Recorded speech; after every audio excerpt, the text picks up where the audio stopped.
하나님 말씀 로마서 7장 21절에서 25절까지 말씀입니다. 로마서 7장 21절에서 25절 말씀 한 절씩 교독합니다. 그러므로 내가 한 법을 깨달았노니 곧 선을 행하기 원하는 나에게 악이 함께 있는 것이로다.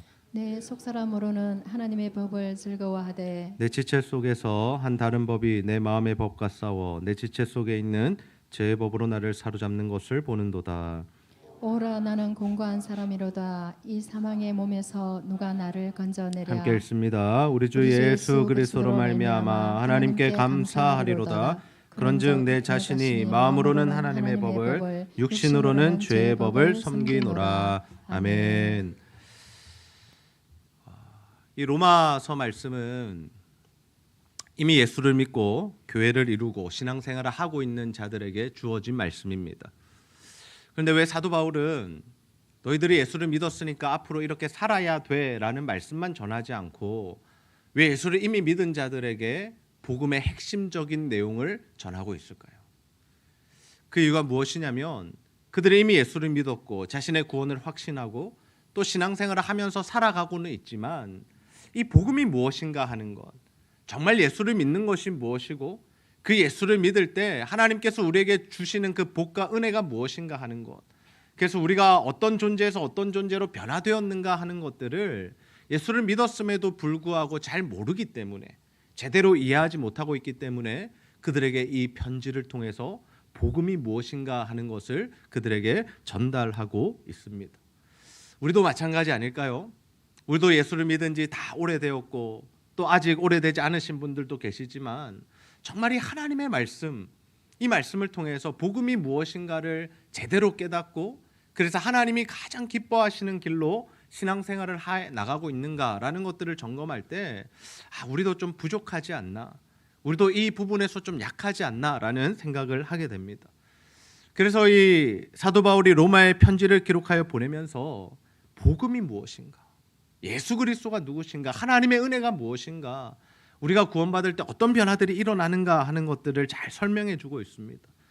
특별히 사도 바울은 이 로마서를 통해서 무슨 문제를 집중적으로 파고드냐면 죄의 문제를 집중적으로 파고듭니다. 죄가 무엇인가 하는 것을 우리에게 알려주고 있다라는 거죠. 여러분, 죄를 어떻게 정의하고 있으세요? 죄가 뭐라고 생각하세요? 늘 말씀드리지만 죄는 하나님의 뜻에서 벗어난 것, 모든 것이 죄다라고 말씀을 드렸죠. 우리가 일반적으로 사회에서나 또는 도덕적으로나 또는 경찰이, 검찰이 정의하는 그 죄인이 죄인이 아니라 하나님이 정의하시는 죄는 무엇이냐면 하나님의 뜻대로 살아가고 있느냐, 하나님의 뜻대로 살아가지 못하고 있느냐, 우리의 생각이나 우리의 마음이나 우리의 관심이 하나님이 원하시는 것들에 있는가 그렇지 않는가, 그것에 따라서 이 사람이 죄인인지 아닌지가 판가름 난다라고 말씀을 드렸습니다.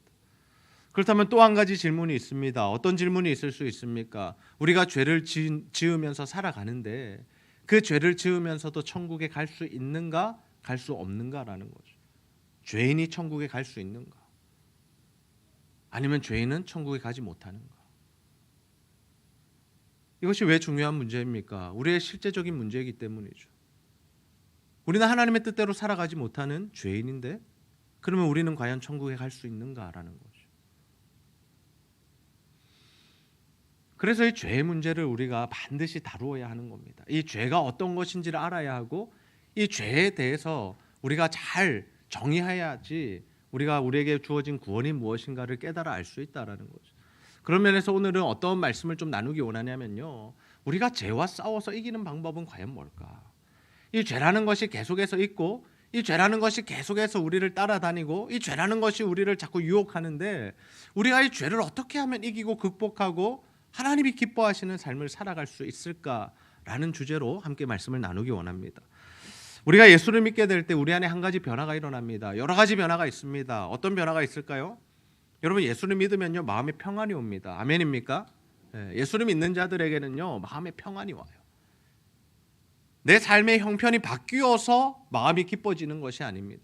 내 삶이 아무런 변화가 없더라도 여전히 내 삶에 고난이 있고 아픔이 있고 속 썩이는 남편이 있고 말 안 듣는 자녀가 있고 보양해야 될, 모셔야 될 부모가 있음에도 불구하고, 경제적인 힘듦이 있음에도 불구하고, 건강이 좋지 않음에도 불구하고 예수로 말미암은 그 평안, 하나님이 주시는 그 만족, 그것들을 누리며 살아가는 것이 우리 그리스도인들의 특권이다라는 것이죠. 근데 또 한 가지 우리 안에 일어나는 변화가 무엇이냐면요, 예수를 믿게 될 때 하나님 아버지의 뜻대로 행하고자 하는 선한 마음이 우리 안에 들어오게 됩니다. 여러분, 우리가 누군가를 사랑할 때 어떤 마음이 생깁니까? 아, 저 사람, 내가 사랑하는 저 사람을 어떻게 하면 기쁘게 할 수 있을까? 어떻게 하면 저 사람의 마음에 감동을 줄 수 있을까? 그래서 우리가 편지를 기록해서 보내기도 하고, 전화 통화를 하면서 그 사람과 대화를 하며 공감하고 소통하기도 하고, 또 좋은 날에는, 기념일에는 선물을 준비해서 주면서 내가 그 사람을 사랑하는 것을 표현하는 것, 그것이 바로 사랑하는 사람을 대하는 자세고 방식인 거죠. 우리가 하나님을 믿게 되고 예수를 믿게 되고 그 사랑을 깨닫게 되어서 우리 안에 예수의 사랑이 거하게 될 때 우리 안에 일어나는 변화들이 바로 그것입니다. 내가 어떻게 하면 하나님을 기쁘시게 할 수 있을까? 어떻게 하면 내가 하나님을 기쁘시게 할 수 있을까?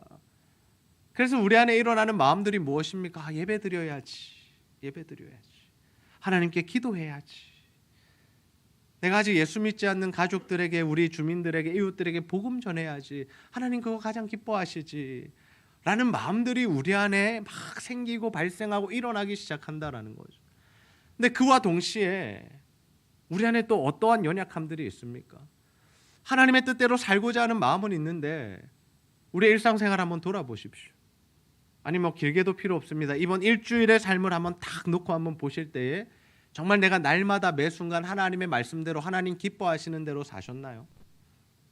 그렇지 못하다라는 거죠. 또 화를 냈고, 또 누군가를 미워했고, 또 사랑하지 못했고, 또 여러 가지 죄를 지으면서 말로 원망하고 불평하는 죄를 짓고, 생각으로 다른 생각하는 죄를 지으면서 그렇게 우리가 살아왔다라는 거죠. 그럼 과연 이 문제를 우리가 어떻게 극복할 수 있느냐라는 겁니다. 예수를 믿어서 죄로부터 자유한 존재가 되었다라고 이미 선포함을 받은 우리들인데 왜 우리 안에 있는 이 죄성은 쉽게 사라지지 않고 여전히 우리 속에 남아서 계속해서 우리를 괴롭히고 힘들게 하고 어렵게 만드느냐라는 거죠. 사도 바울은 이것을 우리에게 이렇게 설명해 주고 있습니다. 로마서 7장 21절 말씀 우리 함께 한번 읽어볼까요? 시작. 그러므로 내가 한 법을 깨달았노니 선을 행하기 원하는 나에게 악이 함께 있는 것이로다. 아멘. 아멘. 선을 행하기 원하는 나에게, 예수를 믿었기 때문에 하나님의 뜻대로 살아가고자 하는 나에게 뭐가 있다고요? 함께 악이 있다라는, 악이 있다. 우리의 죄성이 있다라는 겁니다. 여전히 해결되지 않는 이 죄의 문제, 악함의 문제들이, 연약함의 문제들이 우리 안에 있다라는 거예요. 그래서 우리가 괴로운 겁니다. 예수를 믿으면 평안도 오고요, 예수를 믿으면 기쁨과 행복이 오지만요, 그와 동시에 한면으로는 뭐가 오는 거냐면요, 괴로움이 오는 겁니다. 왜 괴로움이 옵니까? 하나님을 향한 선한 마음이 생겼는데, 그래서 그렇게 살고 싶은데, 하나님을 기쁘시게 하고 싶은데 그게 안 되는 거죠. 안 되니까 괴로운 겁니다. 그 뜻대로 다 되면 얼마나 행복하겠습니까? 마치 구름 위를 걷듯이 살아가겠죠. 너무 행복해서. 오늘도 눈을 뜨면서 하나님 생각하면서 눈을 뜨고, 오늘도 기도하면서 하나님의 생각이 무엇인지를 알고, 일상생활을 하면서 나를 만나는 사람들에게 주의 사랑을 전하고 복음을 전하고 주의 사랑을 실천하고, 그렇게 막 행복하게 살고, 날마다 주님 생각하다가 그렇게 이제 마지막 이제 잠이 들 때 주님 사랑해요, 오늘 주님 위해서 살았죠 하면서 눈을 감으면 얼마나 행복할까요? 근데 그렇던가요? 우리가 눈을 뜨자마자 주님 생각하나요? 그렇지 않죠. 일상생활하면서 주의 사랑만 흘러가나요? 우리 안에 있는 죄악과 악독함과 그 못난 마음과 시기 질투와 내 안에 원망 불평들이 막 쏟아져 나오지 않습니까? 그러니 괴로운 겁니다. 우리가 진짜 예수를 알면요, 우리는 괴로운 거예요. 왜? 하나님 뜻대로 살고 싶은데 그것이 잘 되지 않으니까요. 그래서 그러한 삶을 살 수밖에 없는 우리 사람들인데, 그러한 상황 속에서 사도 바울이 하나님 앞에 탄식처럼 쏟아놓는 그 소리가 무엇이냐? 로마서 7장 24절 함께 읽겠습니다. 시작. 오라 나는 공고한 사람이로다. 이 사망의 몸에서 누가 나를 건져내랴. 오라 나는 곤고한 사람이로다. 무슨 말입니까? 나는 너무나 불쌍한 사람입니다. 나는 허망한 사람입니다. 왜요? 내가 이 사망의 몸에 처하고 있기 때문입니다. 나는 죽은 자 가운데 있기 때문입니다. 내가 예수를 믿었지만 하나님의 복음을 전하는 삶을 살아가고 있지만 여전히 이 내 안에 있는 이 죄성의 문제, 죄의 문제, 악함의 문제, 연약함의 문제들이 해결되지 않는 문제로 인해서 사도 바울이 이 고백을 하고 있다는 거죠. 여러분, 저는 이 사도 바울의 고백이 우리의 고백이 되어지기를 주님의 이름으로 축복합니다. 사도 바울의 고백은요, 사도 바울만의 고백이 아니에요. 그 당시에 로마 교회 사람들에게만 해당되는 고백이 아닙니다. 지금 시대를 살아가는 우리들에게도 동일한 고백이 되어야 하는 것이죠.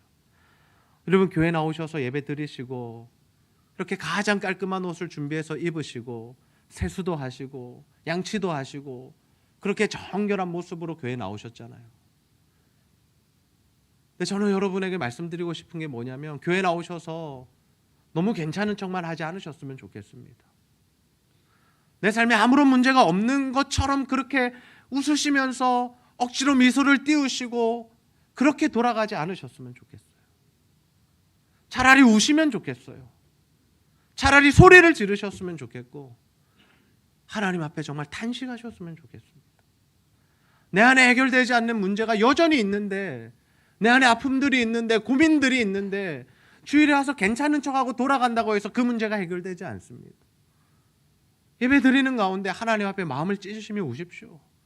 기도하는 가운데 소리를 지르시면 됩니다. 여러분, 그것이 부끄러운 것이 아닙니다. 그것은 당연한 것입니다. 오히려 자연스러운 것입니다. 우리가 다쳐서 병원에 갔다고 한번 생각해 보십시오. 칼에 비어서 병원에 갔습니다. 어떻게 해야 되는 게 맞습니까? 괜찮은 척하고 돌아올까요? 의사 선생님, 제가 여기서부터 여기까지 비었는데요, 피가 30분째 멈추지 않고 있는데요, 그러나 저 괜찮아요. 저는 어른이잖아요. 이런 것 가지고 힘들어하지 않아요. 그냥 보셨죠? 저 이제 돌아갑니다. 괜찮아질 거예요. 이러고 돌아가면 해결이 되느냐고요. 의사에게 낱낱이 이야기하죠. 요거요, 칼에 비었는데요, 혹시 파상풍은 안 걸릴까요? 피가 안 먹고 있는데 괜찮은 걸까요? 큰 핏줄을 건드리진 않았나요? 좀 자세히 봐주세요. 필요하다면 꼬매주시고요, 수술도 해주시고요, 약도 좀 주시고요, 주사도 놔주시고요, 좀 아프지 않도록 좀 도와주세요. 여러분, 뭐가 맞습니까? 전자가 맞습니까? 후자가 맞습니까? 후자가 맞잖아요. 근데 왜 교회 나와서는 그렇게 안 하시냐고요. 왜 내 안에 골마 터지는 문제들이 있는데, 여전히 해결되지 않은 아픔이 있는데 왜 그거에 대해서는 하나님 앞에 탄식하지 못하고 소리질러 말씀드리지 못하고 해결해달라고 눈물을 흘리지 못하고 그냥 돌아가시느냐고요.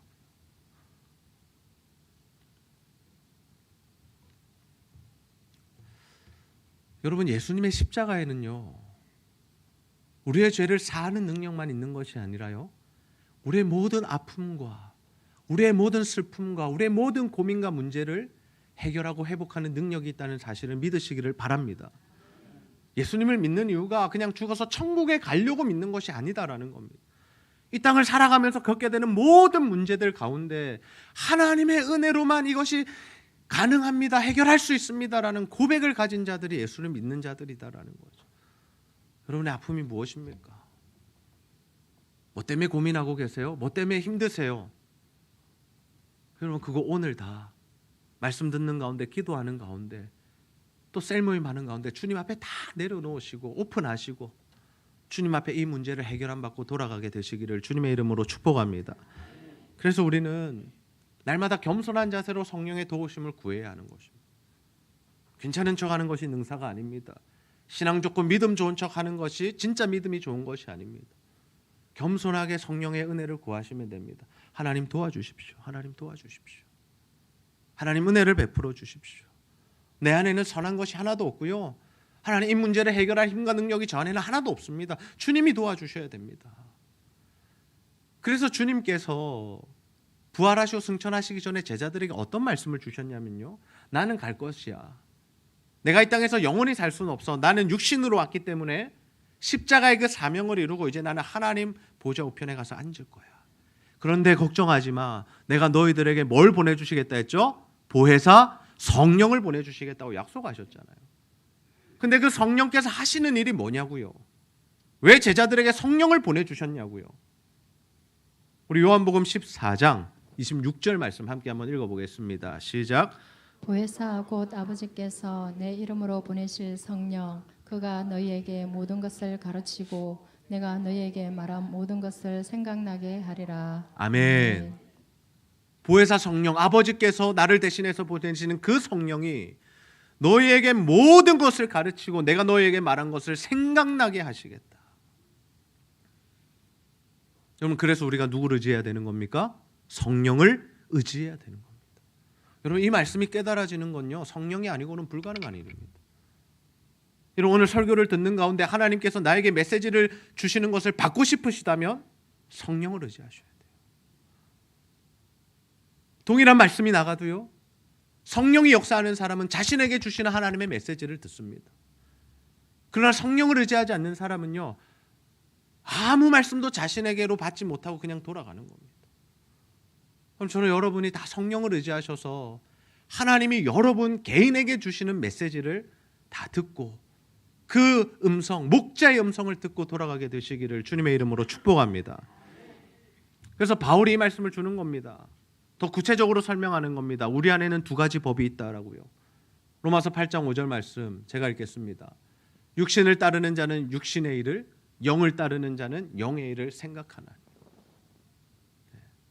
하나님을 향한 선한 마음을 가진 것, 이것을 뭐라고 표현한 거냐면 영이라고 표현했고요. 그리고 우리의 죄성, 우리의 악함, 이것을 뭐라고 표현했냐면 육신이라고 표현을 했어요. 우리 안에는 이 두 가지 마음이 여전히 공존하고 있다라는 겁니다. 하나님의 뜻을 행하고자 선한 일들을 하고자 하는 이 영의 일들이 있는가 하면 우리 안에 여전히 육신의 생각들, 정욕들, 욕심대로 살고 싶고 내 뜻대로 살고 싶어하는 그 마음들이 공존한다라는 거죠. 동일하게 두 가지 마음이 함께 있다라는 겁니다. 근데 중요한 게 뭔지 아세요? 잘 들으십시오. 우리가 어떤 선택을 하느냐, 육신의 길을 선택하느냐, 영의 길을 선택하느냐에 따라서 그 인생의 결과가 달라진다라는 거예요. 육신의 길을 선택한 자들은 육신을 쫓아 살아가다가 사망에 처하게 됩니다. 그러나 영을 따르는 자들은 영의 일을 행하다가 영생을 누리게 된다라는 거죠. 어떤 길을 가고 싶으세요? 무엇을 선택하고 싶으십니까? 우리가 신앙생활을 한다는 거는요, 양자택일의 문제인 겁니다. 여러 가지 중에 하나를 선택하는 것이 아닙니다. 항상 성경 말씀에 보면 두 가지 길이 있다라고 말씀해요. 천국으로 가는 좁은 길이 있고 멸망으로 가는 넓은 길이 있다. 주의 말씀을 따르는 제자의 길이 있고 주의 말씀을 대적하는 사망의 길이 있다. 오늘 말씀도요, 하나님의 뜻을 따라가는 영의 길이 있고 육신의 길을 따라가는 육신의 길, 사망의 길이 있다라고 말씀하시죠. 양자택일의 문제입니다. 나를 위한 삶을 사시겠습니까? 하나님을 위한 삶을 사시겠습니까? 대답해 보십시오. 나를 위한 삶 사실래요? 하나님을 위한 삶 사실래요? 조금 더 내가 원하는 길을 선택하실 겁니까? 하나님이 원하시는 길을 선택하실 겁니까? 아멘입니까? 근데 우리가 보통 어떤 길 선택하는 줄 아세요? 내가 원하는 길 선택해요. 내가 하고 싶은 대로 합니다. 그 이유가 뭐냐면요, 이미 내가 내 인생의 주인이 되어 있기 때문에. 누가 주인이라고요? 내가 주인이 돼요. 하나님을 믿는다고 이야기하지만, 나는 예수 믿어서 천국 간다고 이야기하지만, 모든 일들을 대할 때, 모든 삶의 영역에서 누가 주인이 되어 있냐면요, 자신이 주인이 되어 있어요. 내가 하고 싶은 걸 선택하는 겁니다. 내가 가고 싶은 길을 가는 겁니다. 그래서 항상 문제가 되는 것이죠. 하나님의 말씀을 받는 태도도 그래요. 하나님의 말씀을 들으면서도요, 묵상을 하면서도요, 설교를 들으면서요, 내가 원하는 말씀만 듣기 원해요. 그리고 그 말씀이 나와 맞지 않으면요, 그냥 한 귀로 듣고 한 귀로 흘려버리거나 아예 배척해 버립니다. 그러니 하나님의 은혜가 임할 수 없는 것이죠. 가려서 듣는 거니까요. 뭘로 가리는 거예요? 주인된 내가 가진 생각과 가치관과 경험 안에서 이거는 좋겠다, 이것은 좋지 않겠다, 이것은 내게 필요하다, 내게 필요하지 않다, 이렇게 내가 주인이 돼서 다 결정을 해버리니까 하나님이 우리 안에 역사하시지 않는 겁니다. 여러분, 진짜 하나님의 은혜를 누리고 정말 하나님의 역사를 경험하는 삶을 살아가고 싶으십니까? 그러면 어떻게 하면 되냐면요, 나의 생각과 다르고 나의 계획에 차질이 생기더라도 하나님이 말씀하면 아멘하고 순종하는 자들이 되시기를 주님의 이름으로 축복합니다. 그것밖에 없어요. 내가 원하는 대로 살면서 하나님 나를 도와주세요, 복 주세요, 이거 허락해 주세요, 하나님 들어주시지 않아요. 만약에 들어주시잖아요, 그러면 더 큰 문제가 됩니다. 더 큰 문제가 돼요. 우리가 하나님의 은혜를 받는 방법은 단 한 가지밖에 없습니다. 하나님의 뜻을 우선으로 하여 살아가는 것이죠. 아버지가 말씀하시는 대로 사는 겁니다.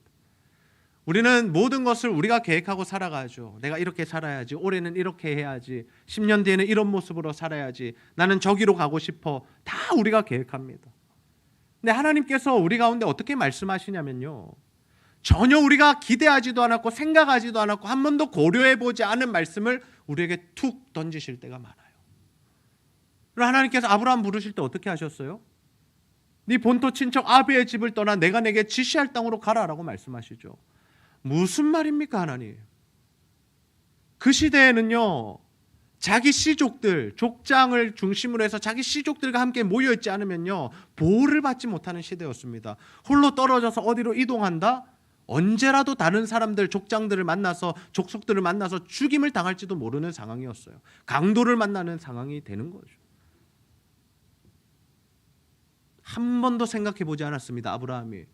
내가 조금 후에, 내가 이 정도 나이가 되면 그래, 내가 하나님 따라가야지, 한 번도 생각하지 않았습니다. 하나님 부르시잖아요. 노아는 어땠습니까?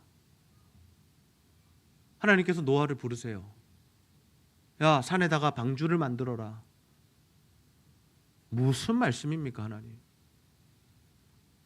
배를 만들려면 바다에 강에 만들어야지, 뭐 산 꼭대기에서 뭔 배를 만듭니까? 뭔 배가 필요합니까?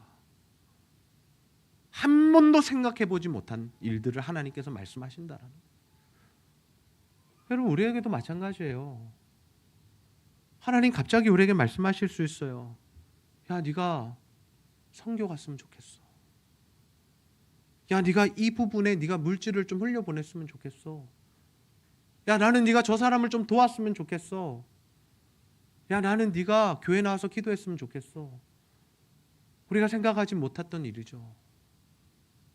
근데 이런 하나님의 말씀들이 떨어질 때요, 누구도 생각하지 않았고 계획하지 않았고 심지어 자신의 계획이 틀어지는 상황이 발생할지라도요, 그 말씀에 순종한 자들은 복을 받더라라는 거죠. 아브라함은 부르심을 받고 하나님의 말씀대로 이동했더니 하나님 뭐라고 말씀하세요? 네가 복이 된다고 말씀하시잖아요. 믿음의 조상으로 세우시잖아요. 노아는요, 하나님의 비의 홍수를 통해서 모든 육지에 숨쉬는 것들을 다 심판하실 때 누구만 살아남느냐? 노아와 그의 가족들만 살아남습니다. 왜? 주의 말씀에 순종했기 때문에. 내 생각, 내 판단, 내 가치관으로 하나님의 말씀에 순종하지 않았더라면 같이 죽었을 겁니다. 비 왔을 때. 아브라함도 믿음의 조상이 되지 못했습니다. 그러나 주님이 말씀하시면 아멘 하는 자들에게는 이 은혜가 임했다라는 거죠. 자, 우리의 삶을 한번 돌아봅시다. 우리는 어떻습니까? 날마다 하나님께서 우리에게 주시는 말씀대로 살아가고 계세요? 주일날 하나님의 말씀을 받을 때 이것이 성령께서 나에게 주시는 음성이라 생각하고 듣고 계세요? 올해 하나님께서 우리에게 주신 말씀 있잖아요. 복음의 본질에 집중하며 성교에 한 발짝 더 나아가자는 그 말씀, 정말 붙들고 살아가고 계십니까? 이제 전반기가 지나갔는데 성교에 한 발짝 더 나아가셨나요? 하나님께서 여러분을 기도의 자리로 초대하실 때, 여러분을 전도의 자리로 초대하실 때, 무언가 헌신의 자리로 초대하실 때 하나님 그 하나님의 말씀에 반응하셔서 움직이고 계십니까? 아니면요, 저 사역은 나와 맞지 않아, 저것은 내가 할 일이 아니야, 다른 사람이 하겠지, 이것은 지금 순종할 일은 아닌 것 같아, 다음에 순종할게요 하나님. 혹시 이러면서 하나님의 말씀을 순종하지 않고 다 거부하고 밀어내고 하나님의 말씀을 배척하고 있지는 않습니까? 제가 목회를 하면서 최근에 많이 깨닫는 부분이 바로 이것이에요. 하나님이 말씀하시고 성령이 감동 주시면 순종하자라는 겁니다. 아멘입니까? 네. 제가 하나님 말씀하시는 대로 순종하고 하나님 성령이 감동하시는 대로 따라갔더니요, 제가 생각하고 제가 알 수 있고 제가 추측하고 예측할 수 있는 그 이상의 일들을 하나님께서 행하시더라고요. 하나님은 제 수준에서 일하시지 않습니다. 저에게 요구하시는 것은 순종인데요, 순종을 하면 일이 어떻게 벌어지냐면 하나님의 수준에서 하나님의 일들이 이루어진다고요. 어제도 우리가 하나님의 말씀, 성령이 주시는 감동에 따라서 영도 지역에 가서 복음을 전하고 왔어요. 잠시 우리 교회 전도 사역을 멈추고 함께 가서 거기 가서 전도사님들과 또 우리 교육자들과 우리 집사님들, 성도님들 다 같이 가서 거기서 복음 전했습니다. 그곳에 하나님께서 만나게 하실 영혼들이 있기 때문에 우리를 보내신 거죠. 근데 어떤 놀라운 일들이 있느냐면 우리 목사님들, 그 영도에 계신 목사님들과 교제하면서 목사님들 이런 말씀하시더라고요. 목사님 너무 감사합니다.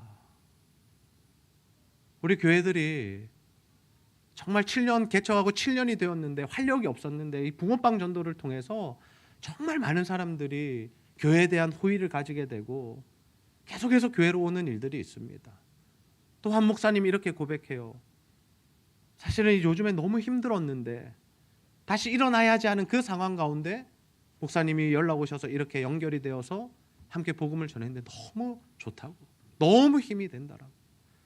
그러면서 한마디 더 하셨어요. 우리도 그 형제 순회전도단에 좀 참석하겠습니다. 우리도 한번 가겠습니다. 제가 이런 것들을 기대하고 가지 않았습니다. 예측도 못했습니다. 생각도 하지 못했습니다. 그냥 하나님 가라는 마음 주시니까 다 함께 가서 복음 전했을 뿐인데 하나님은 더 많은 것들을 예배해 놓으시고 그들을 통해서 하나님의 일들을 행하고 계시더라고요. 하나님은 우리보다 항상 앞서 행하시고요, 하나님은 언제나 우리보다 더 많은 것들을 기대하고 계시고요, 하나님은 우리보다 더 높은 수준에서 하나님의 일을 행하고 계시다는 사실 여러분 믿으시기를 바랍니다. 그래서 우리가 해야 할 일은 무엇입니까? 순종하는 겁니다. 순종하는 것. 그래서 우리는 이제는 우리의 생각을 좀 내려놓을 때가 된 것 같아요.